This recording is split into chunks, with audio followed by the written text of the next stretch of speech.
Inclusive education is an educational arrangement where children with special needs are taught along others in the same class, and they are in the same environment, and provisions are put so that these children with special needs are supported.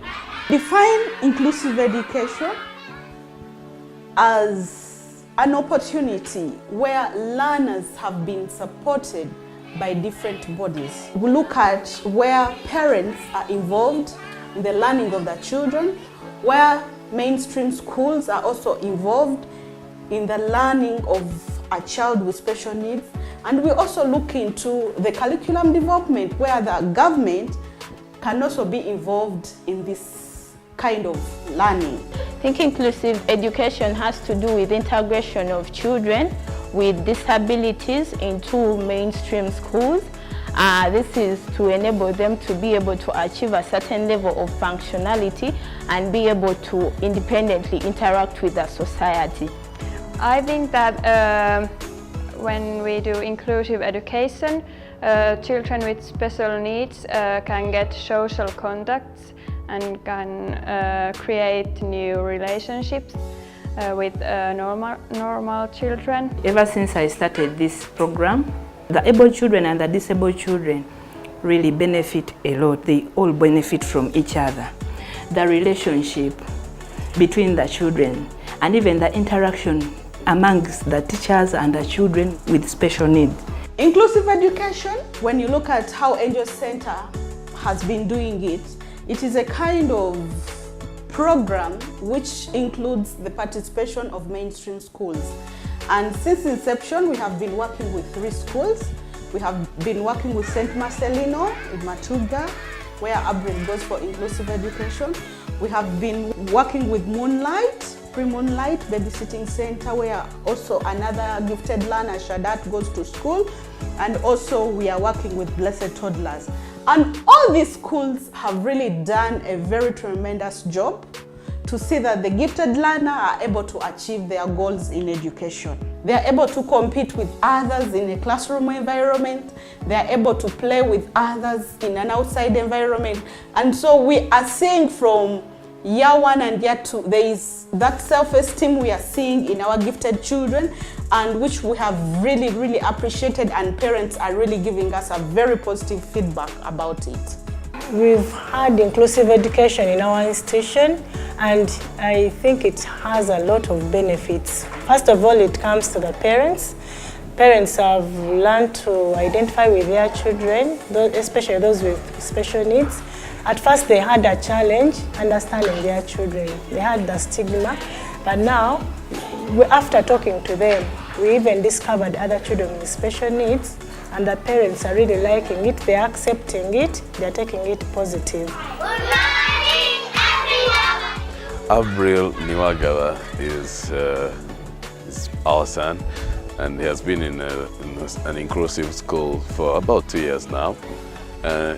This has really helped him greatly to improve in many ways, in terms of understanding, in terms of interacting, in terms of developing his skills and muscles, because he has children to play with and challenge him in different activities they are doing in school. And there is a big step in development in terms of that, because of being around children who are normal. I am by Delisa. We got him this year from Angel Center. When he came here, he was a bit old. He's older than other children in his class. But then he had a challenge, never knew how to write, never knew how to hold a pencil. But with time, giving him time, he can now write things you read. He can copy work from the chalkboard very well. We see he even understands the work. He can express himself so well. I have a child with Down syndrome. He's called Shadat. I'm seeing many changes in my child. He's a Down syndrome, but he can associate with the normal children, because so many children with disabilities fear to associate with others. How happily is fluent in speaking. He can speak and you can hear what he speaks. It can make requests. I want to go for a short call. I want to go for susu. Long call. I want to go for kaka. And he can also go release himself. Unlike when you used to put on pampers, nowadays you don't use pampers because he can now express himself. And the hand coordination that is now, I'm seeing it is improving because he was not used to holding pen, something, chalk colors. Get the key in. Chess helps children with special needs. It's a good game that helps them to process. Children with special needs have low attention span. They may not sit for 5 to 15 minutes in a classroom setting, but as they keep on playing the game gives them an endurance, to continue, even to sit for hours. I have tried the game with several youngsters, and I believe children with special needs need it to play with able-bodied children. We must say there are several challenges we are still encountering despite the fact that there has been a positive attribute. One of the key challenges we are meeting, we lack facilities. Infrastructure development in these schools is not adequate enough. So where you find that access to the classrooms is not possible for learners with wheelchairs, and also grab bars and other things in the toilet that our gifted learners need to have in the toilet haven't yet been implemented.